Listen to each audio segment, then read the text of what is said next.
All right, everybody, we're going to start with this live recorded video here. I am recording now. What I'm going to do is I'm going to talk a little bit about the grading process that I use when it comes to longer papers. As I've said before, a lot of the smaller assignments, 10-point, 20-point assignments in my classes are usually graded on good faith.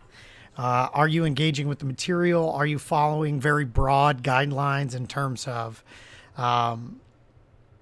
outcomes, in terms of expectations of an end goal?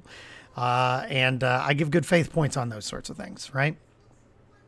But with papers, it can be a little bit different because, of course, we are building skills towards doing something more complicated than a checkpoint assignment, a little bit more complicated than a discussion board. And we want to be able to do that. Now, what I have in front of me here is the grading rubric for the personal space rhetorical analysis. This is the essay that's due at the end of the semester for my English 1106 course.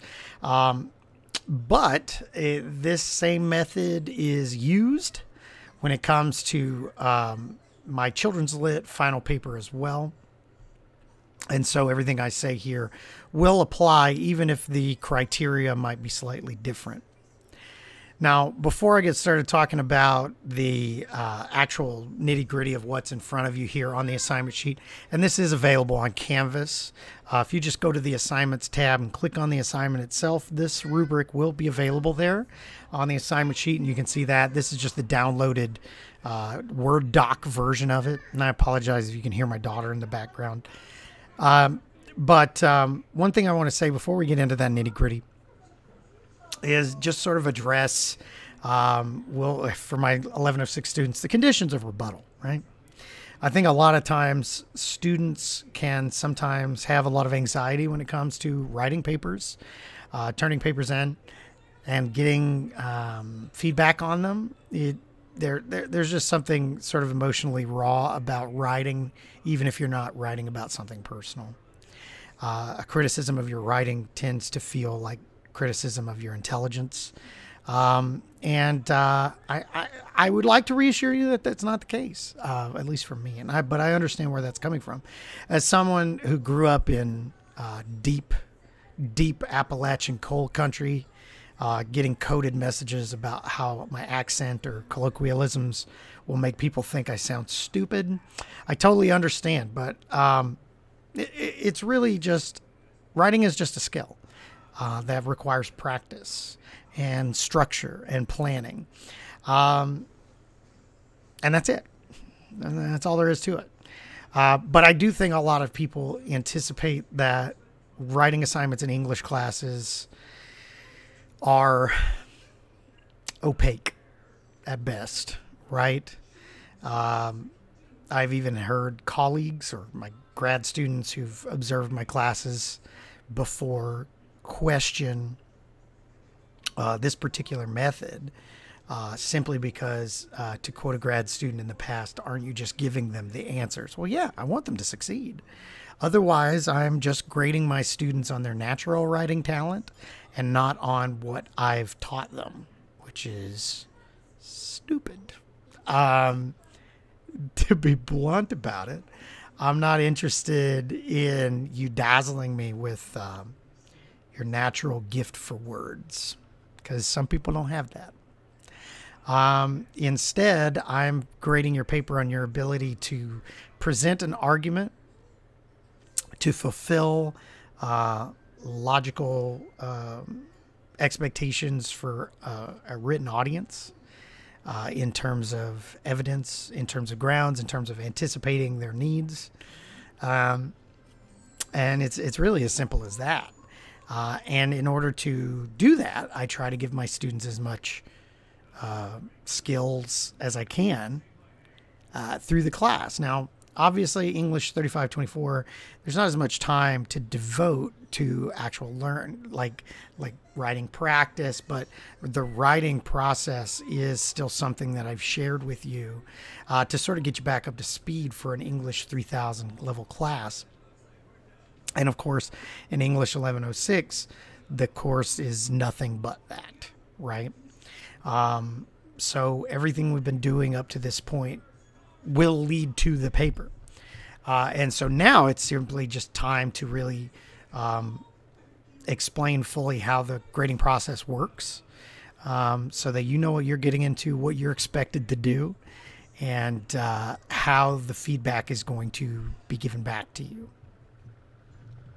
Now, used to in the past, I would, leave marginal comments on papers, leave an end comment, and then I would generate a number grade from my head. That's how I was taught to do it as a grad student those many years ago.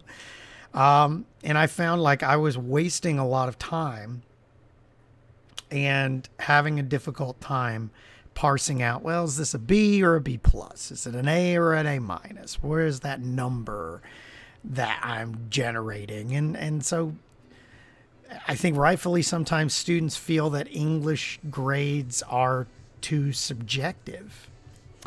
And, on one hand, they are, in the sense that the grades are based on my judgment. But my judgment is based on my training, my education, my experience, and the criteria that I'm outlining on a assignment sheet like this. The way that they're not subjective is that it's not based on my feelings. It's not based on if I disagree with you, or based on how I would have written the paper. You and I are going to be different writers. I'm not trying to teach you to write like me, nor do I expect you to. I hate reading my own writing, so you wouldn't want me to expect you to write like me. So instead, I give you a very clearly outlined checklist of things to do, and I want you to do them consistently throughout the paper. If you do those things consistently throughout the paper, you will get full points, full credit. If it's a 50-point paper, it's worth 50. You'll get all 50 points. If it's a 100-point paper, you'll get all 100 points. I am definitely not one of those teachers that thinks, well, there's a room for improvement. It's not perfect, therefore I won't give 100. You're students. I'm not grading you based on your proximity to perfection. That would be asinine. I'm not doing that. What I grade on is 5 basic categories of criteria, and those categories are placed in a hierarchy of concern. Now, as you can see on this grid, this is my grading rubric on a 100-point scale. I have focus and purpose, development, organization, tone and style, and editing and proofreading. And you can see that the point values get smaller as they go down.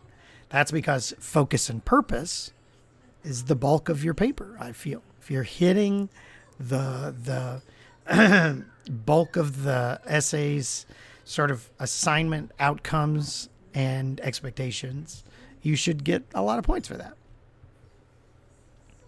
Development and organization is where the actual writing takes place.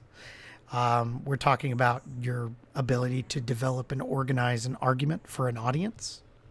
And then you get down to stuff that I think is cosmetic, that I think is easily chalked up to typos, that's easily chalked up to inexperience, or just plain mistakes, carelessness. And I don't feel like that kind of thing should be where your grade is really hinging, right? Especially since, I had a book come out last year, and it makes me cringe how many typos are in that book. And that went through professional editors, professionals whose jobs it is to catch my typos, and they didn't do it. So it's going to happen to the best of us. But I want to talk about these categories of criteria in detail. But I want you to note here the 4 sort of levels of grades. When I grade your paper, this rubric will actually be on my end in the SpeedGrader software. And again, it's just called SpeedGrader. It's a software program that Canvas uses. Obviously, I'm not grading them speedily. It's just what it's called. But I have this rubric input into the assignment listing. And when I'm grading your paper, I can actually just come in and say,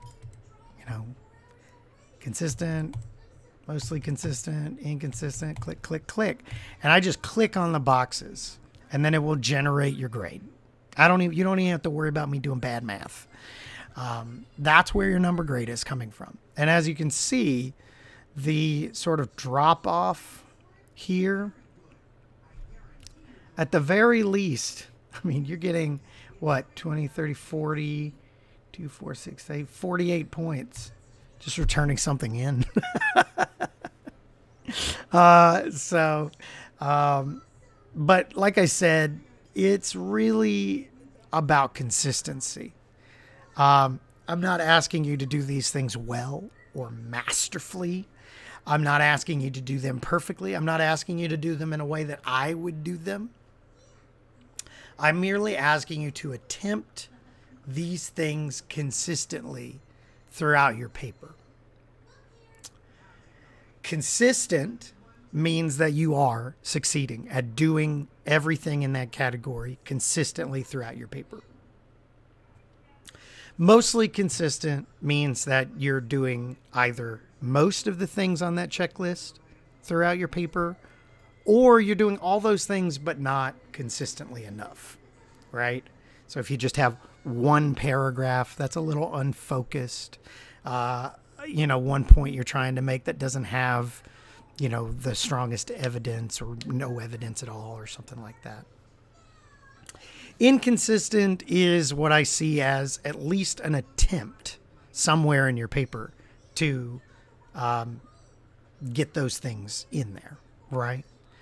That you're able to do all of those things on the checklist somewhere. Not everywhere it needs to be, but at the very least, I can see it somewhere in there, right? And so that's what inconsistent means.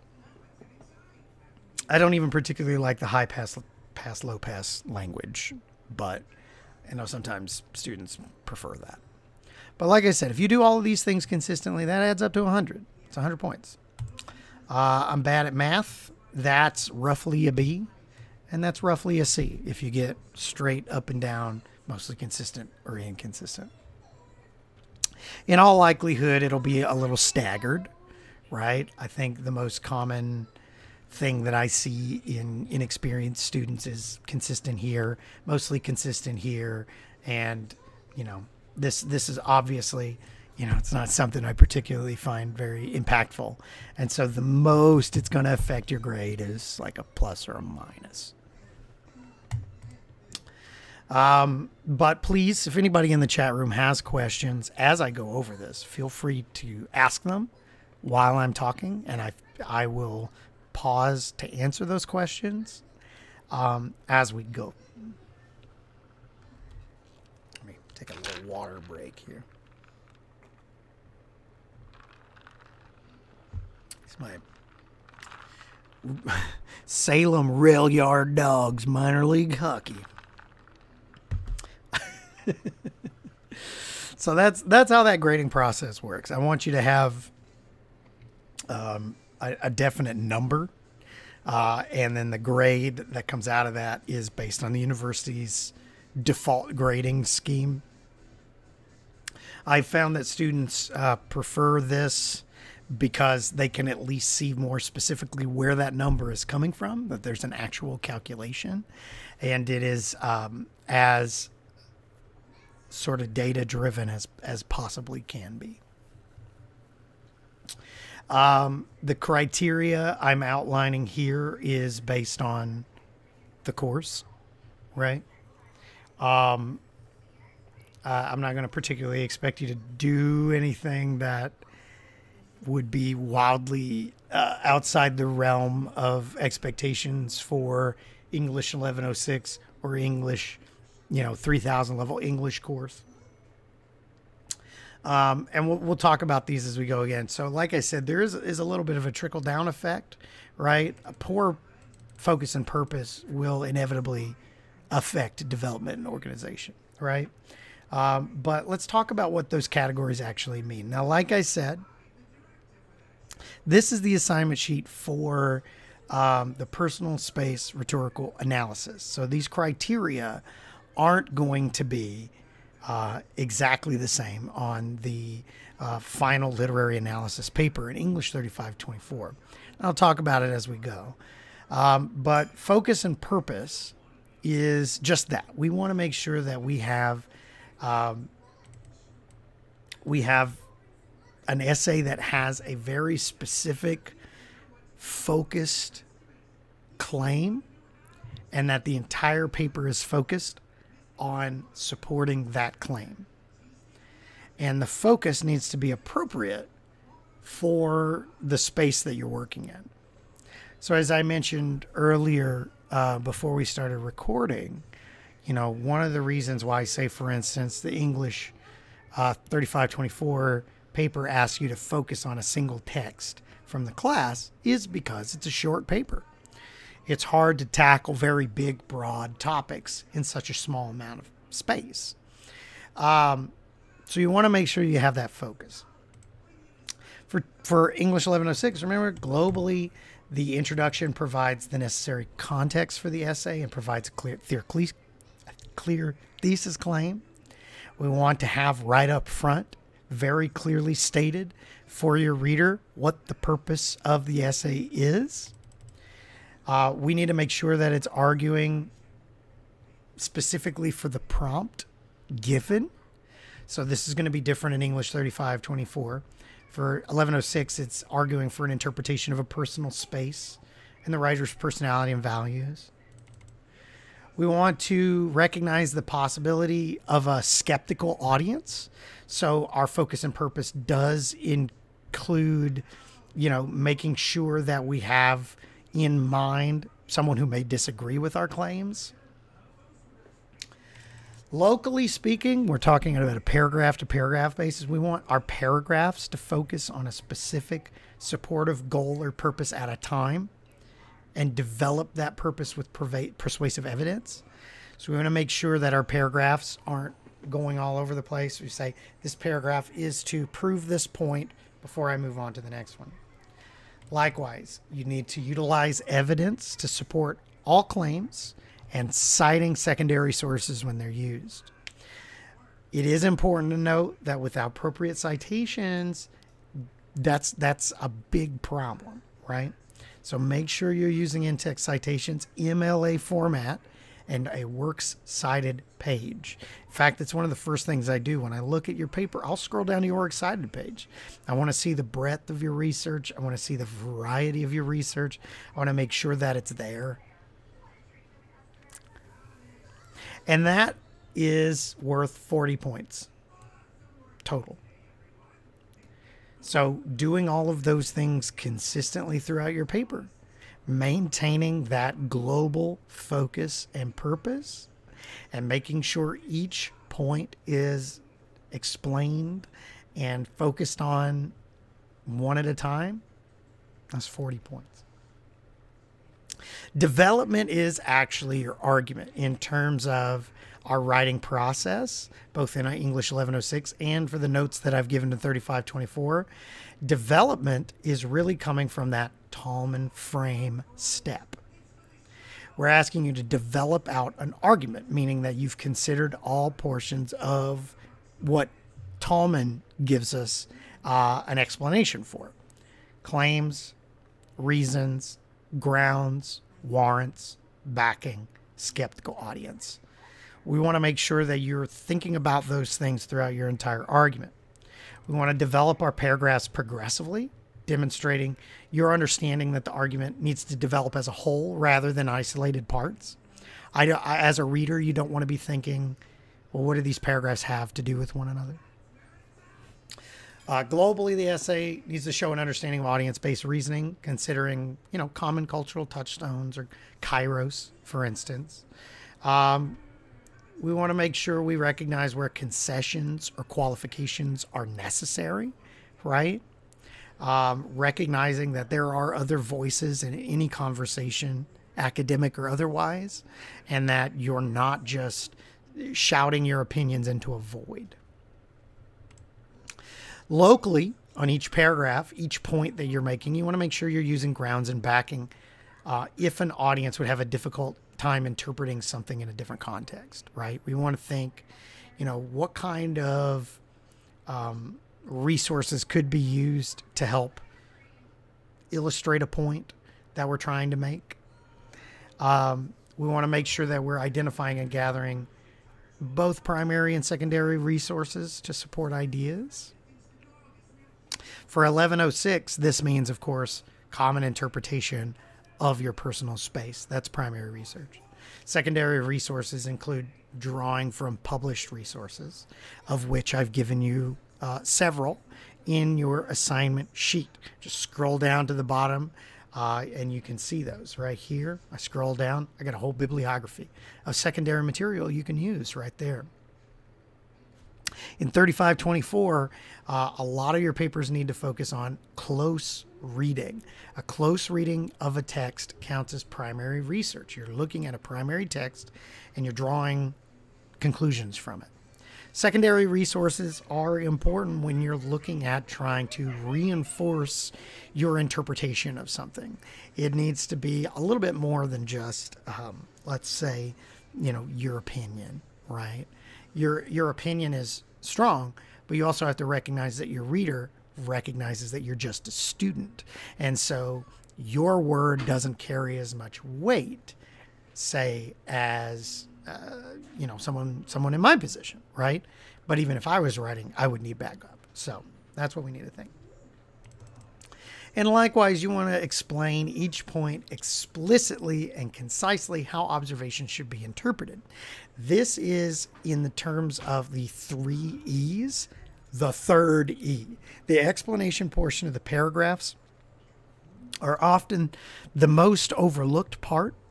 I think a lot of times students are concerned that they're dumbing their argument down or that they're talking down to their audience, that they're over-explaining things. But the reality is you're talking to a large group of people when you're writing.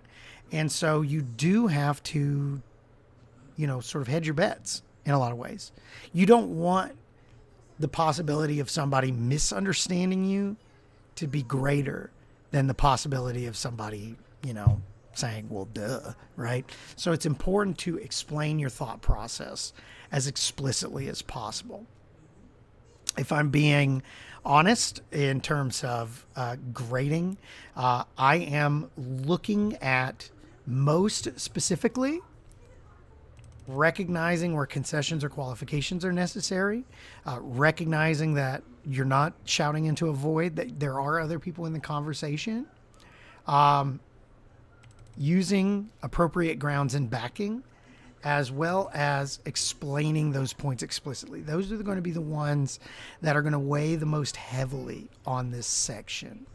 So keep those in mind. Organization is, if you're thinking about our writing process and the notes that I've given you, this is the outlining stage. We're actually thinking paragraph to paragraph, breaking things down into the 3 E's. Globally, I want the arrangement of ideas to make sense. There needs to be a reason why the paragraphs that you're writing are in the order that they're in. Anticipate questions, concerns, potential counterclaims, as well as making connections between body paragraphs back to the overall argument. It can't just be, well, here's a point, and here's a point, and here's a point. They need to actually move consecutively in some way. Locally, and this is probably the part that I'm going to sort of harp on the most in terms of grading, is the 3E structure. Sometimes students can feel constrained by that type of pattern, but the reality is this is just the way effective communication works. Your creativity, your personal expression, your writing style comes within that. Writing the actual sentences. But the order that what the information you're giving needs to come in a certain order. Otherwise, it won't make sense to your reader. So make sure that you're using the 3E structure, even if it's slightly modified. Overall, make a claim, support it with evidence, explain your thinking. It's as simple as that, over and over and over. You also want to make sure that you're utilizing topic sentences to give each paragraph focus, and use both exposition and explanation sentences to help transition from and to additional points. Now, the reason I made this separate from the 3E structure is because this is a little bit more of an advanced sort of thing. It's something that students need practice with. And so in a lot of ways, this right here, this statement could be in focus and purpose. It could be in development. It could be in tone and style. I've put it here in the middle because I do feel like it's something that is a little bit more of an advanced strategy, even though it's pretty important. So in terms of organization, what I'm really expecting is, give me a reason why the things are in the order that they are in. A forward progression of thought. Provide connective forward progression from exposition to evidence to explanation. And make sure that when you're citing things that you're providing clear attributive tags when introducing sources and quotations. Make sure that you're using MLA formatted in-text citation and you're providing it for each source used. Now, development and organization, those are the writing portions, right? That's the really important stuff, and it's worth half the grade. 25 points total each. Then we come down to the stuff that I don't think is as critical, or the things that I don't feel comfortable grading harshly or judging harshly. And that's tone and style and editing and proofreading, worth 5 points. But you also notice that the drop off here, 25 to 21, 40 to 34, right? Those are more significant than 5 points to 4 points to 3.5 points. And it's because, like I said, they're things that are either less important in terms of my goals and outcomes for the courses, and it's just stuff that's difficult to teach and or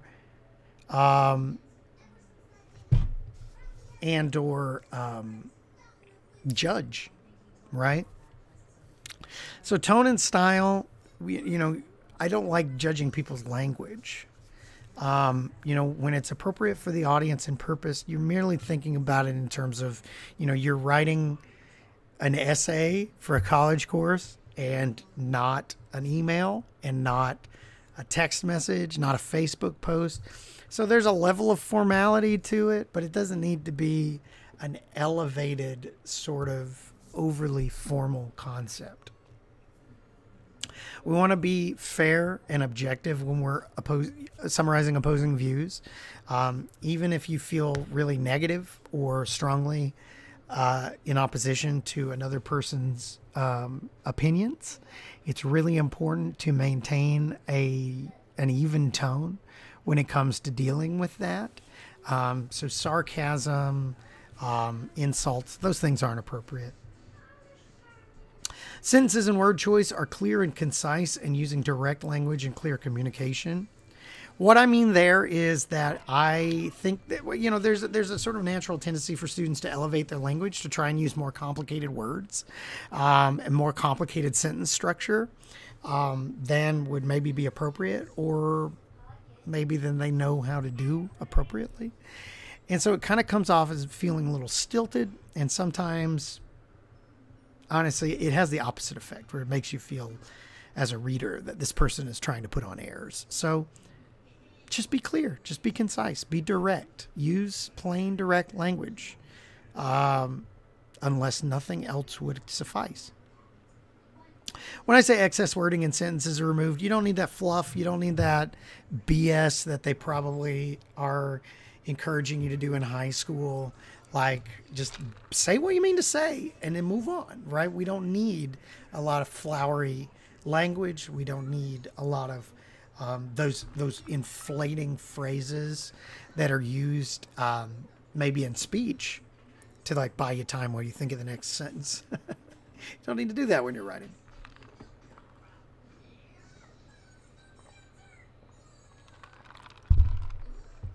And when it comes to editing and proofreading, like I said, I'm not going to harp on typos, misused commas. I mean, it happens, right? You can spend all the time you want on those sorts of things, and they're still going to break through. I don't talk about grammar and stuff like that in class, largely because I think it's a crapshoot. I think most people are going to think they know more than they do and turn off and not listen anyway. So, you know, I don't want to waste my time talking about it in class. I mean, you're adults in college. There's a certain level of grammar that I expect you to know, but most of it is about clarity, right? Using things in the proper context and syntax. Writing sentences clearly is all about communication, right? So, you know, if you use a semicolon wrong, whatever. I don't care. It's more about what inhibits clarity, right? What inhibits your reader's ability to follow your thought process? If surface errors like grammar, like punctuation, like proofreading, if it's so consistently wrong that it inhibits clarity or that it's distracting, that's when you're going to lose points. It is very important that you follow the MLA style, not just in works cited page and citations, but also in your document formatting. And I've given you a lot of that material already, and I can help guide some folks through document formatting and stuff like that. If you have questions, go to OWL at Purdue, OWL, the online writing lab at Purdue University. There's a bunch of links to that on Canvas. You can Google it. It'll give you the easiest way to format your paper. But I can always do that here today as well to teach you how to format your paper appropriately. But honestly, that's where most people lose a point, right? You know, a point or a point and a half. You know, I'll go through and say, well, they used APA. I said MLA. You lose a point and a half. Well, they have 4 different fonts in this paper for some reason. That's obnoxious. 2 points. You lost 3 points there, right? Like, you're presenting something that's a professional document in a college class. Just show me that you're not careless, right? When it comes to like the Byzantine rules of grammar and stuff like that, I honestly don't care. Like I said, I'm from deep coal country, right? I didn't learn proper grammar until I was probably in college anyway, you know? And certainly I use some words that people, oh boy, they don't know what I'm saying. My wife just smiles and nods at me at sometimes, right? So people have the right to their own language, you know. It's just a matter of thinking about the rhetorical context, and it's a matter of thinking about what's appropriate for that context. So now, does anybody have any questions regarding the grading process? And I see some questions in the chat room right now that are more content-based, and I'll get to that question here in a moment. But in terms of the grading process, does anybody have any questions or concerns about that, where we stand right now?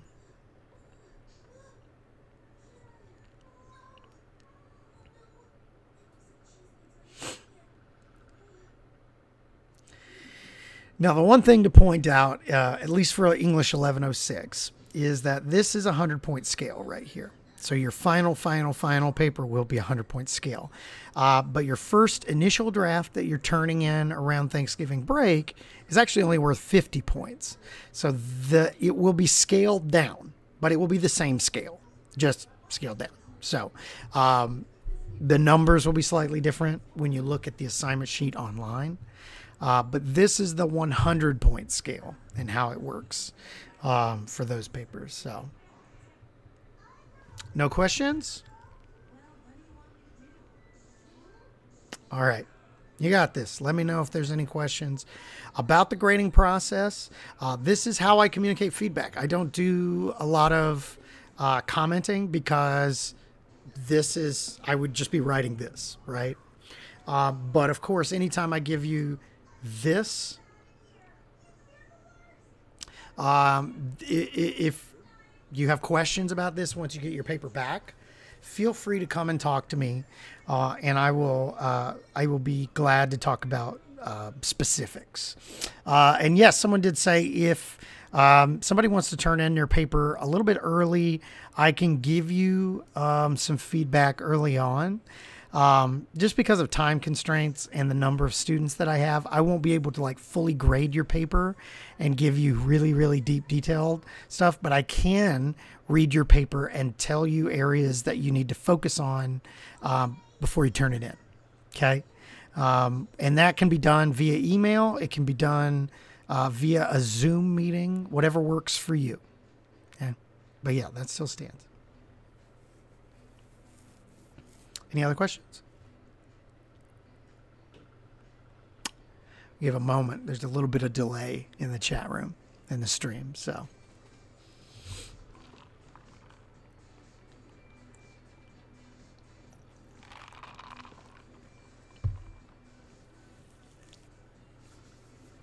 All right.